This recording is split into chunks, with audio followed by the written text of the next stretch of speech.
our next step is to test the robotic arm we built last week into a teleoperation process. And to do that, we need to first define the robot description for all the parts we want to build. So it's not a whole humanoid. It's a single arm and a torso with a rod at the center to fix the position.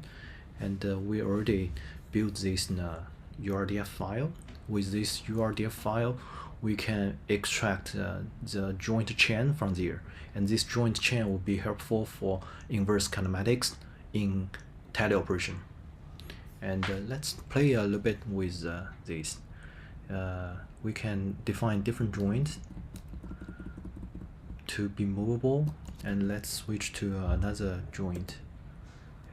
The red part is the movable part. Oh, this one is okay, it's doing something. Let's move to the next one. Okay, a different rotation. Yeah, basically that's something we are doing right now. And next step is to test the inverse kinematics. We got a new 3D printer, bamboo, and a lot of control boards that I burned. So I just make sure I have enough of them. And filaments. Let's install them. Alright, I installed this guy. Printing this part.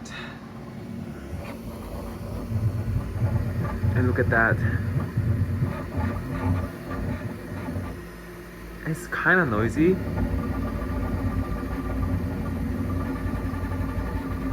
But it's mesmerizing.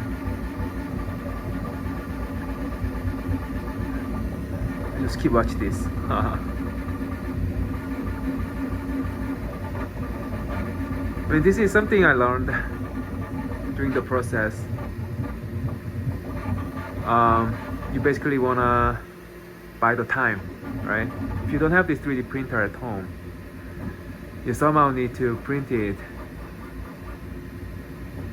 from your friends, or you ask for the printing farm, but that takes days. And yeah, you don't wanna waste days just waiting for your parts to come. And I think this is why hardware companies spend so much money on tools. But it's worth it, I guess. Look at this, it's beautiful.